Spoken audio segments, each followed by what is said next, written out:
su participación. Como dijo Kelly, hoy vamos a abordar la segunda formación sobre la sinodalidad. Recuerden que el título del sínodo que el Papa ha convocado lleva por nombre Por una iglesia sinodal, comunión, participación y misión. El mes pasado vimos lo que significa vivir la comunión dentro de la iglesia. Ahora vamos a abordar lo que significa vivir la participación. Por lo tanto, voy a compartir un material que espero sea de mucha ayuda para ustedes. Sin duda, pues, este material, pues, esperamos que sirva para todos. Y comenzamos nuestra reflexión, nuestra segunda jornada de reflexión, que se titula La vivencia de la participación dentro de la sinodalidad. Como ven ustedes, abordamos el segundo aspecto del sínodo, que es la participación. El primero fue la comunión, ahora la participación, y en la última lo haremos sobre la misión. En primer lugar, me parece importante aclarar conceptos. En el título aparecen dos conceptos claves: participación y sinodalidad. Entonces, tratemos de entrar en el origen de las palabras para una mejor comprensión. Hay que decir que la palabra sinodalidad proviene del vocablo sínodo, que en griego la palabra sínodos está compuesta por dos sufijos, ¿verdad? Uno que significa sin y el otro odos. El sufijo sin es reunión, ¿verdad? Acción conjunta. Y el sufijo odos, que significa camino, viaje, ruta. Por lo tanto, podemos decir que el origen de la palabra sínodo se desprende del griego sínodos, ¿verdad? Podemos decir el caminar juntos, el camino que hacemos juntos. Esta palabra sínodo también se ha traducido al latín, que es la otra gran lengua donde los textos de la iglesia, muchos de ellos han sido escritos, ¿verdad? Sobre todo las Sagradas Escrituras y otros documentos importantes. A su vez, la palabra sínodos en latín se dice concilium. El concilium es la palabra latina, y concilium significa una asamblea especial convocada por la autoridad legítima. Ese es el otro significado el significado de la palabra concilio. A su vez, la palabra sínodo se relaciona con otra palabra de otra lengua importante, que es la lengua hebrea. En hebreo se dice kahal, y esto significa asamblea convocada por el Señor. Entonces, para comprender la palabra sínodo tenemos que ir al griego sínodos, al latín concilium y al hebreo kahal.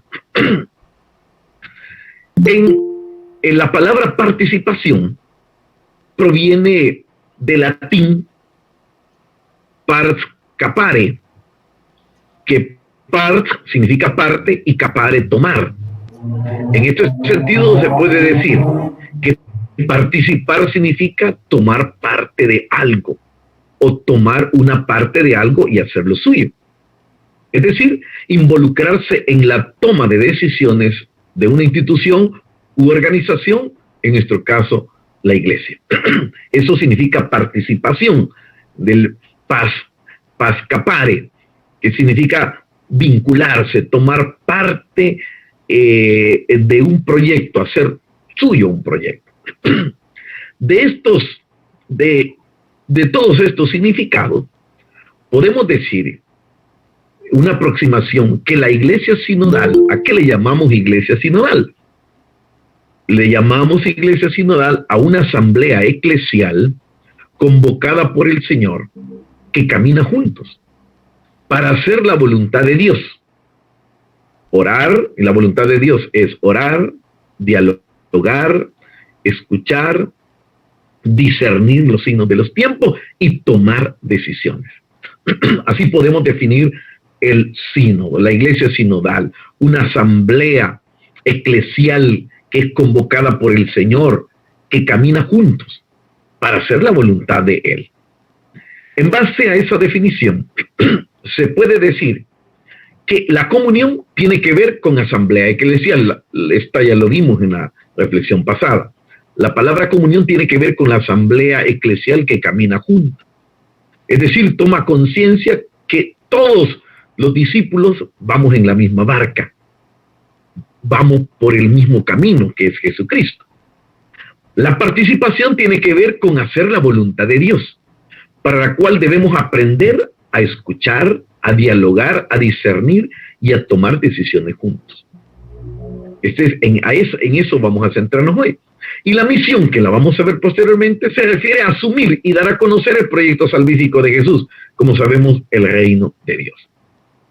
¿Cuál es la fundamentación bíblica de la participación, verdad? Porque vamos a hablar de la vivencia de la participación en la sinodalidad, ¿verdad? En la iglesia sinodal. En la vivencia de la fe de los primeros discípulos de Jesucristo encontramos ya establecida, ¿verdad? Bien clarificada la participación de ese grupo que compone la asamblea, de esa asamblea de creyentes. Recordarán ustedes la cita bíblica de Marcos 13:19, donde Jesús llama a la comunidad de los 12 apóstoles. Los llamó para estar con él, ¿verdad? Para enseñarles su manera de vivir, para que participaran de su proyecto. Esta es la primera fundamentación. Pero también en Lucas 10:1-20 tenemos la comunidad de los 72, que también los hace partícipe de su proyecto. Así también tenemos a la comunidad de los discípulos, hombres y mujeres cercanos. En Lucas 24:9-12 nos habla de un grupo de mujeres, ¿verdad?, que andaban con Jesús. Y de alguna manera este grupo cercano participaba también de su proyecto. Más adelante, ya en la iglesia primitiva, en Hechos 6:1-7, encontramos cómo la iglesia naciente elige a unos diáconos, 7 discípulos, para que participen de este proyecto de manera más directa. También, quizás la cita más emblemática en el Nuevo Testamento es el Concilio de Jerusalén, que está en Hechos 15:1-35, donde la participación de los misioneros y delegados en la toma de decisiones sobre temas pastorales. Y el tema pastoral que están tratando, ya saben ustedes cuál es, que si era necesario para un convertido no judío circuncidarse, cumplir con las leyes hebreas. Entonces, una parte decía que sí, ¿verdad? Los cristianos de origen judío decían que sí, pero los cristianos no judíos decían que no, porque lo que salva no es el rito ese, sino la fe en Cristo. Llevan el tema a Jerusalén, Pablo, Bernabé, Silas y otros, a discernir, a tomar una decisión, a participar en este problema pastoral para darle solución. Entonces, ahí encontramos un ejemplo claro de participación de los discípulos en la vida de la iglesia. También Pablo en 1 Corintios 12:31 o Romanos 12 nos habla de la comparación de la iglesia con el cuerpo humano, donde todos los miembros participan para que funcione el cuerpo. Entonces podemos tomarlo ahí como esa fundamentación bíblica. Ahora bien, el tercer punto, la crisis de la religión cristiana. Mientras la iglesia cristiana de los primeros siglos, estamos hablando de 1 al 3, mantuvo vivas las opciones por la comunión, participación y misión, la comunidad cristiana floreció y dio frutos en todos los aspectos, mientras se mantuvo fiel a esos 3 principios: comunión, participación y misión. El problema inició, como ustedes algunos saben, en el año 313, donde la religión, donde la fe cristiana pasa a ser religión del Imperio Romano. Aquí perdió su identidad perdió su proceso de discipulado y lo que se le pegaron fueron los vicios del imperio. ¿Como cuáles? Abandonó la comunión, no en su generalidad, ¿verdad? No, algunos sí lo mantuvieron, pero generalmente, como dice ahí el texto, el grueso, la dirigencia de la iglesia abandonó eso y abrazó en su generalidad los vicios del imperio. En vez de trabajar la comunión, participación, misión, lo que hicieron es formar élites. Ahí nace la jerarquía, que significa gobierno sagrado, separado del pueblo. Aquí nacen actitudes de abuso de poder, como ellos veían que los príncipes y los señores imperiales tenían poder, entonces también ellos, actitudes de abuso de poder manifestadas en el autoritarismo y lo que el Papa está denunciando, el clericalismo. Aquí surgió a partir de cuando la fe cristiana pasa a ser religión del imperio. Además, se le pegó que la toma de decisiones iban a ser unilaterales, ya no participativas. Quitaron en su generalidad como criterio la participación y ya las decisiones las tomaban unos pocos, una élite, la tomaba la jerarquía, un grupo de élite. Entonces, abandonar la mística de Jesús de Nazaret, el Hijo de Dios, dio a los primeros discípulos, abandonar la mística que Jesús dio a los primeros discípulos trajo como consecuencia negativas para la identidad y para la misión de la iglesia. Esto le pasó factura a la iglesia desde el año 313 en adelante. La renovación de la iglesia. La iglesia dirigida por Juan 23, inspirada por el Espíritu de Dios, toma conciencia de haber abandonado el camino y la mística de Jesucristo, de haber abandonado la mística de las primeras comunidades cristianas, y ven la necesidad de volver a los orígenes. Y es así como convocan al concilio de pastoral, el Vaticano II, ¿verdad? Que concluyó en 1965. Este concilio se vuelve a replantear la iglesia como pueblo de Dios, que debe caminar juntos, donde los pastores deben de ser servidores del pueblo. Esto se lo plantea el Vaticano II con esa gran renovación que hizo el Vaticano II de volver a los orígenes, de volver a vivir los grandes criterios que la iglesia tenía primitiva: la comunión, la participación y la misión.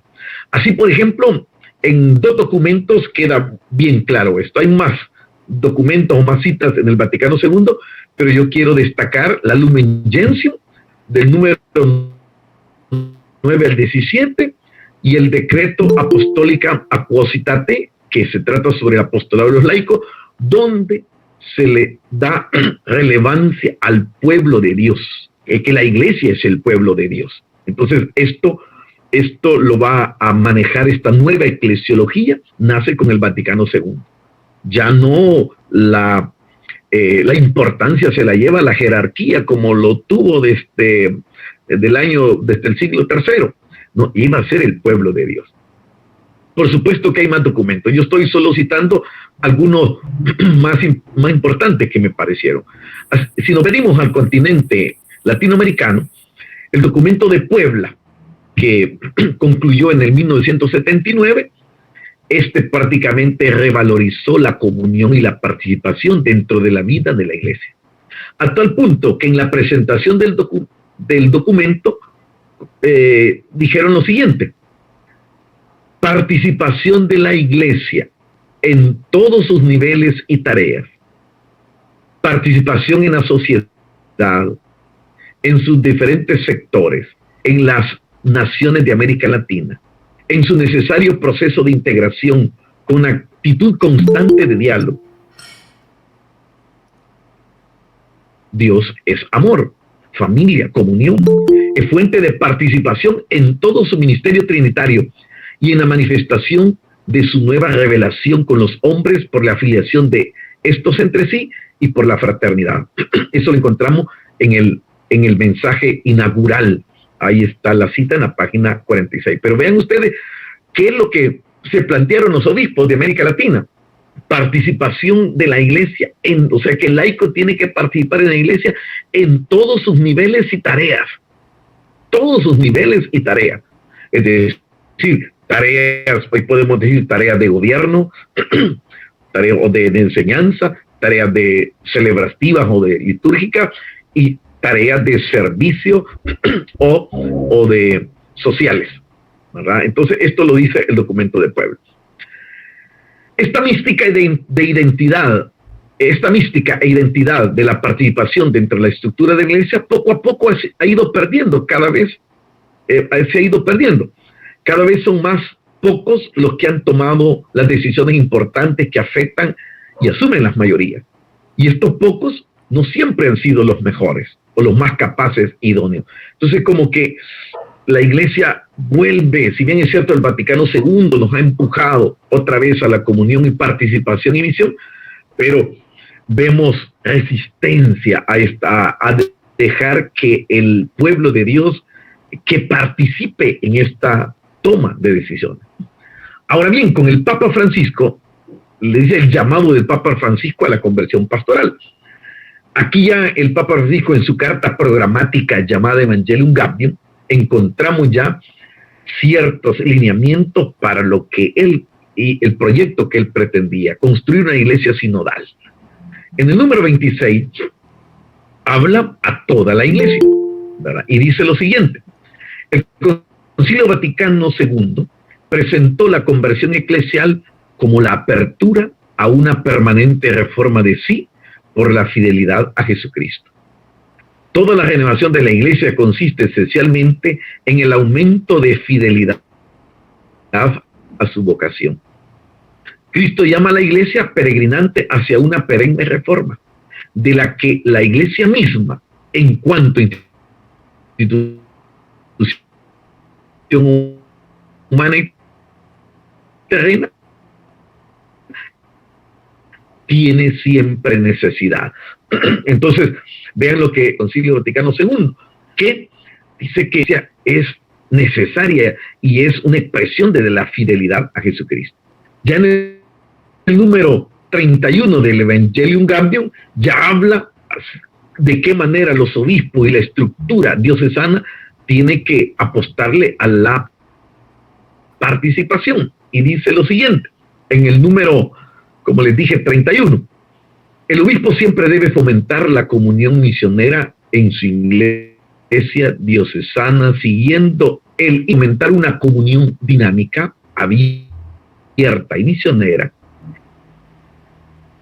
Tendrá que alentar y procurar la maduración de los mecanismos de participación que propone el Código de Derecho Canónico y otra forma de diálogo pastoral, con el deseo de escuchar a todos, y no solo a algunos que le acaricien los oídos. Pero el objetivo de estos procesos participativos no será principalmente la organización eclesial, sino el sueño misionero de llegar a todo.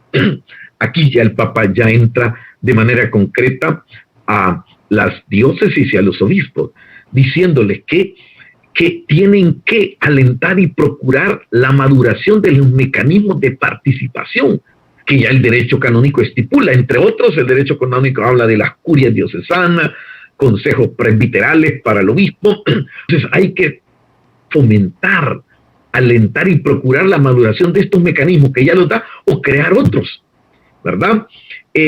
Con el objetivo, dice, de estos procesos participativos, no siempre va a ser hacia velar por la organización de la iglesia hacia adentro, sino que estos mecanismos de participación que vayamos fomentando abonen al sueño misionero de llegar a todos. Este texto es clave en cuanto a la participación. Pero tenemos otro, el número 28 del Evangelium Gaudium, y aquí habla de los párrocos y las parroquias, es decir, de nosotros. Y nos dice lo siguiente el Papa: siempre recuerden que estamos con el tema de la participación. Pero tenemos que recordar que el llamado a la revisión y renovación de las parroquias todavía no ha dado suficientes frutos en orden a que estén todavía más cerca de la gente, que sean ámbitos de viva comunión y participación y se orienten completamente a la misión. Se ve que el Papa conoce muchas parroquias. En el mundo, en América Latina, muchas parroquias y párrocos, ¿verdad? Y toda la estructura de una parroquia que no está al lado de la gente, no está al servicio de la gente, sino está por otra dirección, quizás una dirección más empresarial, más económica, más administrativa, pero que no está promoviendo la comunión y participación. Por lo tanto, no abona el proyecto de Jesucristo. Entonces, estos tres números son importantes, que nosotros no los olvidemos. El número 26, el 31 y el número 28 del Evangelium Gaudium. Quiero citar un texto de la Comisión Teológica Internacional de la Congregación para la Doctrina de la Fe del Vaticano acerca de la participación de dentro de la sinodalidad. ¿Qué dice esta comisión teológica? ¿Qué es la comisión que aprueba todos los textos oficiales del Vaticano? ¿Qué dice acerca de la participación? Vean que este texto es profundo e importante. Dice así: una iglesia sinodal es una iglesia participativa y corresponsable. En el ejercicio de la sinodalidad está llamada a articular la participación de todos, según la vocación de cada uno, con la autoridad conferida por Cristo al Colegio de los Obispos, presidido por el Papa. La participación se funda sobre el hecho de que todos los fieles están habilitados y son llamados para que cada uno ponga al servicio de los demás los respectivos dones recibidos por el Espíritu Santo. La autoridad de los pastores es un don específico del Espíritu de Cristo cabeza para la edificación de todo el cuerpo, no una función delegada y representativa del pueblo. Solo aquí podemos hacer un gran taller de esto. Detengámonos en unos aspectos puntuales. En primer lugar, nos dice que la participación, la participación dentro de la iglesia es podemos decir, un elemento constitutivo de corresponsabilidad. Una iglesia sinodal es una iglesia participativa y corresponsable. No podemos permitir o dejar que unos pocos lleven todo. No, en una iglesia sinodal todos participamos.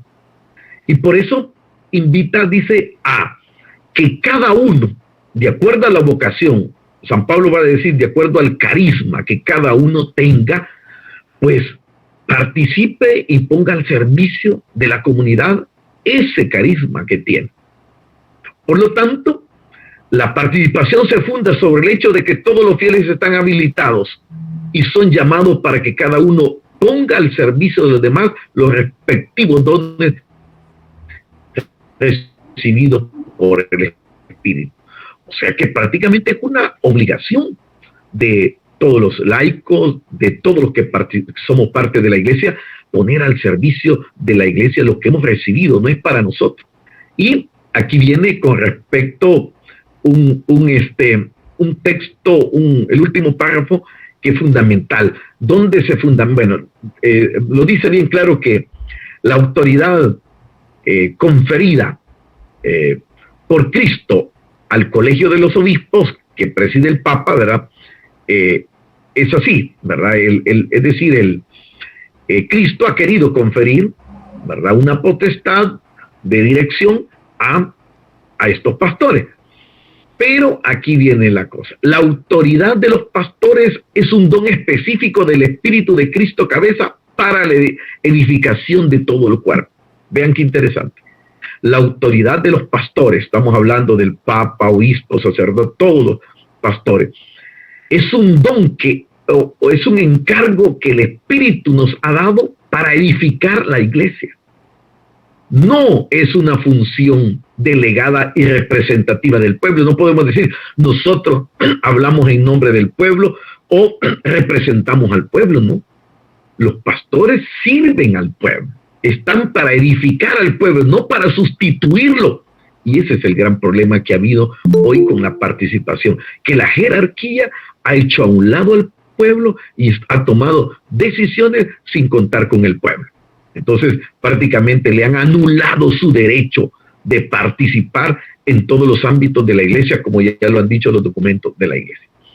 Entonces, este texto, pónganle atención, ¿verdad? Es más largo, pero tocado este elemento que me pareció de la Comisión Teológica Internacional de la Congregación para la Doctrina de la Fe acerca del documento sobre la sinodalidad. Bien, ¿cuáles obstáculos y resistencia a la participación sinodal? Así como vimos que hay obstáculos y resistencia a la comunión, también la hay a la participación. Este proceso de participación dentro de un modelo de iglesia vertical, clerical, autoritaria, sin duda que tendrá mucha resistencia. Eso lo estamos viendo, ¿verdad? La participación no encaja dentro de una iglesia vertical, clerical y autoritaria. La iglesia clerical no acepta la participación, no la ve bien, la ve peligrosa. Sin duda que tendrá resistencia. Entre algunos obstáculos y resistencia que se pueden señalar están las siguientes. Por ejemplo, miedo a escuchar otras opiniones más participativas e incluyentes. Esto lo notamos, ¿verdad? En una iglesia clerical verticalista hay miedo de escuchar otras opiniones. Es decir, que otros puedan tener opiniones más claras, más coherentes, más fundamentadas. Entonces, por eso no se escucha, ¿verdad? Se tiene temor, porque los que dirigen muchas veces, como dije, no son los más idóneos, no son los más preparados, no son los más dóciles al espíritu. Entonces, hay otras opiniones mucho mejor, pero no se da oportunidad de escucharla. Entonces, este es un obstáculo. Los miedos a escuchar otras opiniones más participativas e incluyentes. Otro obstáculo que vemos, no se crean espacios o mecanismos de participación y los que existen se vuelven inoperantes. Esto da tristeza. El derecho canónico, el Código de Derecho Canónico del 87 ya nos da ciertos derechos. Por ejemplo, en la diócesis, a los sacerdotes les da derecho de participar en los consejos consultores, les da derecho de participar en las curias, en las curias, ¿verdad? A los laicos les da derecho el Código de Derecho Canónico de participar en consejos pastorales o consejos económicos. Sin embargo, muchas parroquias no tienen estas instancias y que son de ley obligatoria. Entonces, ¿por qué? Porque como estamos en una iglesia verticalista, clericalista, esos espacios que hay se vuelven inoperantes, ¿verdad? No sirven para nada, ¿verdad? No funcionan. Eso es lo que estamos viendo en la mayoría de las diócesis. Y tampoco se crean nuevos mecanismos de participación ni del clero ni de la feligresía. Ese es otro obstáculo y resistencia. Siguiente obstáculo, temor a perder el control de poder en la toma de decisiones. ¿Verdad? Claro que en el fondo es ese miedo a perder el control del poder.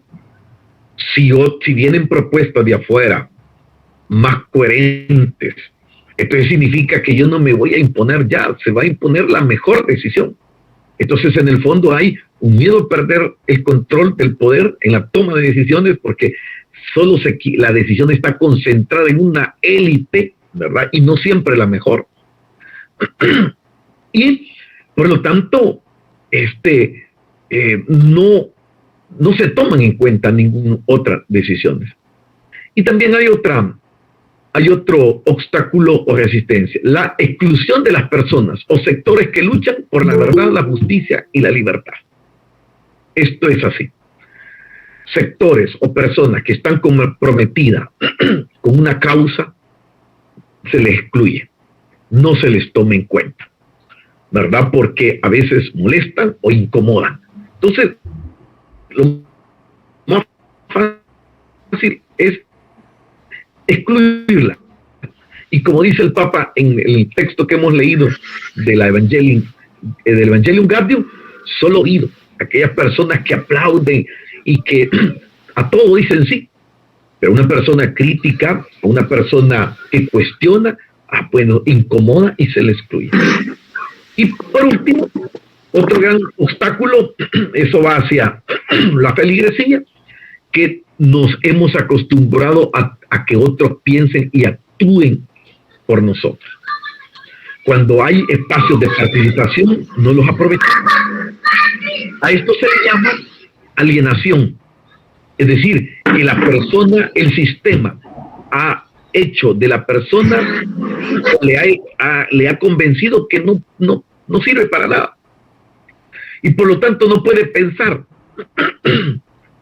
Entonces, esto nos ha hecho mucho daño y ha impedido que participemos en las diferentes instancias dentro de la iglesia o fuera de la iglesia donde podemos dar nuestra opinión. Quisiera entonces lanzarles una pregunta. Yo sé que todos están ahí, muchos de ustedes están reunidos en grupos o grandes o grupos pequeños, ¿verdad? Hay unos que hay más de 15 reunidos, 5, 10. Entonces yo quiero hacerles esta pregunta para que la compartamos. Les voy a dar unos 3 minutos, ¿verdad? O 5 minutos para que la dialoguemos y luego compartamos algunas experiencias que ustedes han sacado. La pregunta es, ¿qué otros obstáculos encontramos a la vivencia de la participación sinodal en mi comunidad parroquial o diócesis o en mi diócesis? ¿Qué otros obstáculos? Porque aquí ya les mencioné algunos. ¿Qué otros obstáculos encontramos a la vivencia de la participación sinodal en mi comunidad parroquial, porque ya que estamos de muchas parroquias acá, o en mi diócesis? ¿Qué otros obstáculos para que impiden que vivamos la participación en la toma de decisiones pastorales de nuestra parroquia o en nuestra diócesis? Así que dejo pues ahí 5 minutos, ¿verdad? Kelly nos va a llevar el tiempo para que luego, después de 5 minutos, regresemos para socializar algunas respuestas.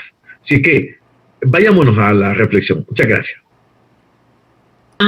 Y ya venimos noche, vengo rendida, así es que solamente.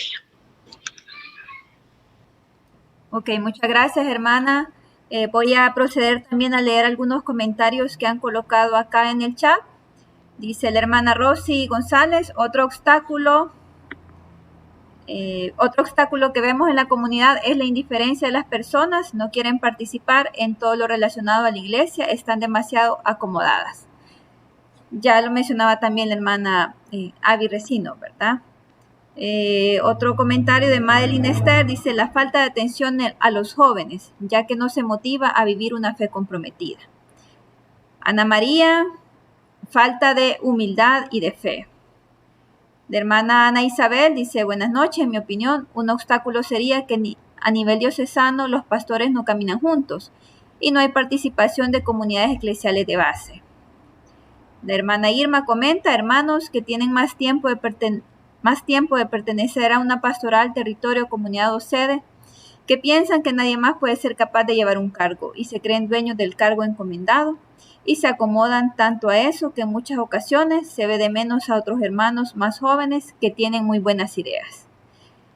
El hermano Walter Orellana nos comenta el miedo al diálogo. No nos gusta que nos digan nuestra realidad y en lo que estamos fallando. Y en este caso los pastores son los primeros en cerrar el diálogo. Bien, estos son los comentarios al momento en el chat. Pueden abrir igual su micrófono si ustedes desean hacer algún comentario. Vamos a dar unos minutos, un espacio para que comenten ahí.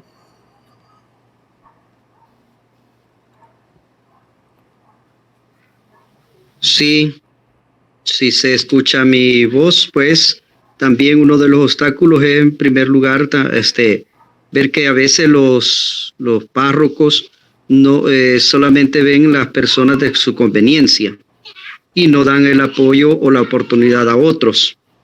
Otra dificultad es que a veces, por no trabajar a la par de las personas o de los laicos, no dan cumplimiento a lo que se ha planificado y se termina a veces tirado a la basura el trabajo que el laico quiere hacer. Yo creo que esa es mi opinión. Muchas gracias, hermano. Otro comentario en el chat acá también de la hermana Laura Aguilar dice: a pesar de los años de perseverancia de algunos hermanos, no tienen conciencia de trabajo. Bien, alguien más que desee participar puede abrir su micrófono. También otros hermanitos dicen, ¿por qué dicen ponen personas que no pueden y nosotros que podemos no los ponen? Dicen. Eso lo dicen en las comunidades. Gracias. Muy bien, gracias por su participación.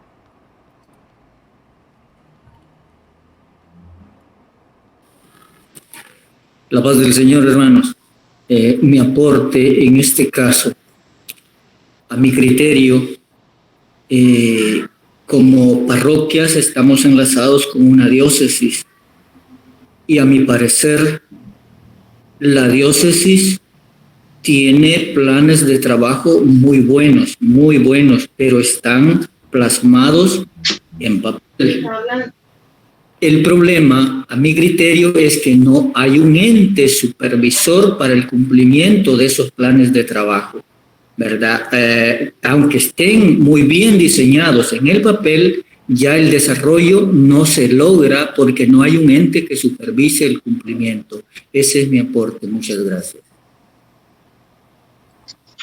Ok, muchas gracias. Buenas noches. Sí. Buenas noches, hermanos. Bueno, verdad, yo pienso, allí leí un párrafo donde decía, y eso nos ha dicho el Padre muchas veces, la situación es que nosotros estamos, es porque estamos como estamos, porque otros opinan por nosotros, ¿verdad? Y a veces no se nos permite, como decían ya hay otros hermanos, el diálogo, y pues lamentablemente a veces no tenemos ni voz ni voto, ¿verdad?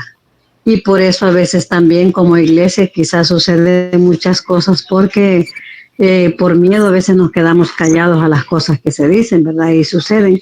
Entonces, y damos permiso a eso, ¿verdad? De que otras personas opinen por nosotros y nosotros nos tragamos nuestra propia opinión. Y es por eso, ¿verdad? Como el Padre ha dicho siempre, que estamos como estamos porque no nos dan ni voz ni voto, ¿verdad? Así es que ese es mi comentario. Muy buenas noches, muy bonito tema, ¿verdad? Que nos dio nuestro párroco. Muy bien, muchas gracias, hermana. Por acá hay otros mensajes. La hermana Reina Nolasco dice: otro obstáculo sería que lo hacemos como competencia de quién lo hace mejor.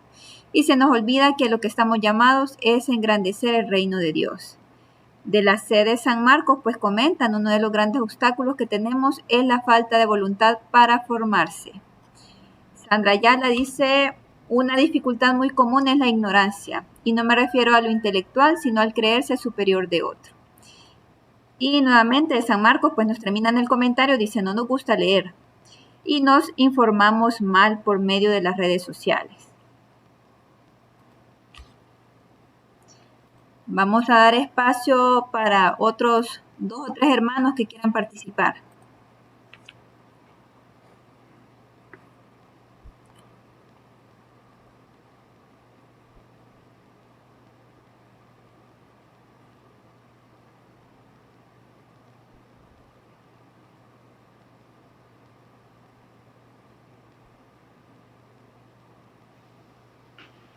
Muy buenas noches. Bueno, mi nombre es Cristóbal y quiero dar mi aporte a esta reflexión que estamos haciendo. Yo creo que en cuanto a la participación en la sinodalidad, sucede un fenómeno bastante curioso. Y es el hecho de que cuando alguien tiene una idea, una opinión o algo que pueda aplicarse a la comunidad, al territorio, a la parroquia, digamos un trabajo muchos en lugar de apoyar tienden a ¿cómo se llama? A decir, no, que eso no funciona, que esto y lo otro. Entonces como que se oponen. Entonces hay veces que las ideas brillantes que hay en algunas comunidades o territorios no se dan porque en lugar de apoyar, como que se contrarresta esa iniciativa que hay. Buenas noches. Muchas gracias, hermano Cristóbal.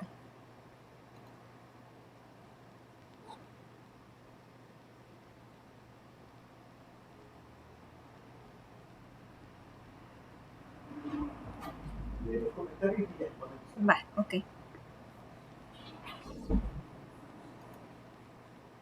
Bien, vamos a leer acá otro comentario de Diana Rodríguez. Dice, no hay falta, me imagino que hay falta de voluntad, ¿verdad? Al trabajo, sino que nos acomodamos en lo material y olvidamos el trabajo eclesial y pastoral en la iglesia. Y la hermana Reina Urquilla nos dice, otro obstáculo es el individualismo y autoritarismo que tenemos como coordinadores.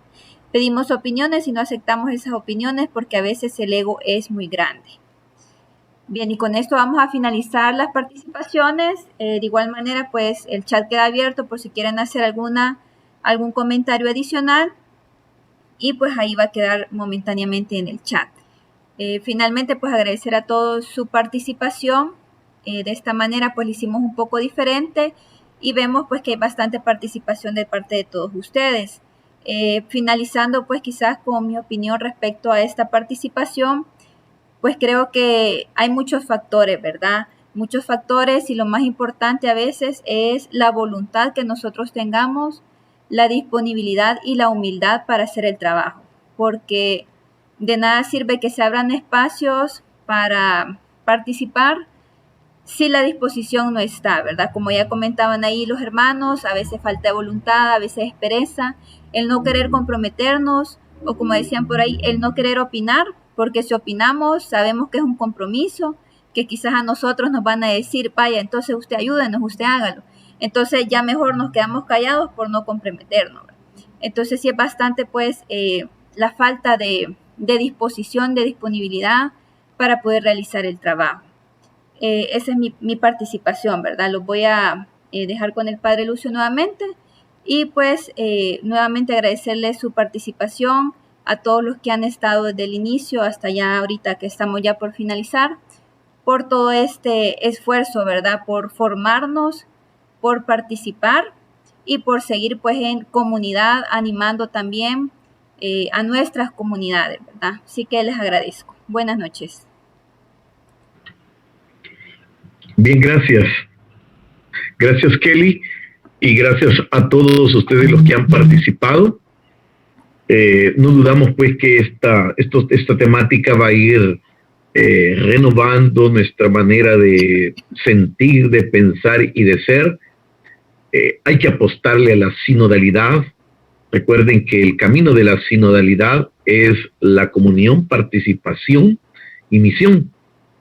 Esa asamblea que camina junto, convocada por el Señor para hacer su voluntad. Y tenemos que educarnos en la escucha, en el diálogo, en el discernimiento y en la toma de decisiones. Sin duda que hemos vivido en una cultura que nos ha excluido, que no nos ha tomado en cuenta. Estos son patrones culturales grandes. Por lo tanto, tenemos que desaprender muchos patrones culturales y adoptar esa cultura del encuentro, del diálogo, de la escucha, del discernimiento y de la toma de decisiones.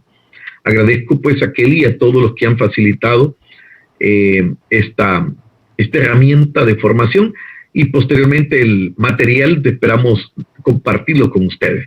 Vamos a concluir con una oración que el Papa Francisco nos ha regalado para pedir por la paz del mundo, porque ahorita la guerra se quiere imponer frente a la vida. Así que tratemos de hacer esta oración todos juntos. Dios Todopoderoso, querido Padre de todos, unidos como hermanos te pedimos hoy por la paz de Ucrania, que sufren un dramático momento de tensión.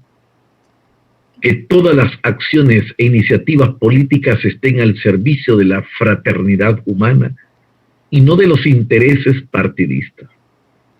Que esa tierra vea florecer la fraternidad y supere las heridas, los miedos y las divisiones. Te presentamos, Señor, con confianza y humildad nuestra preocupación por la situación en Ucrania, que afecta también a Europa y más allá. Tú que nos enseñaste que a la diabólica insensatez de la violencia se responde con las armas de Dios, con la oración y el ayuno. Ten piedad de nosotros y aleja la guerra y demás violencias malignas.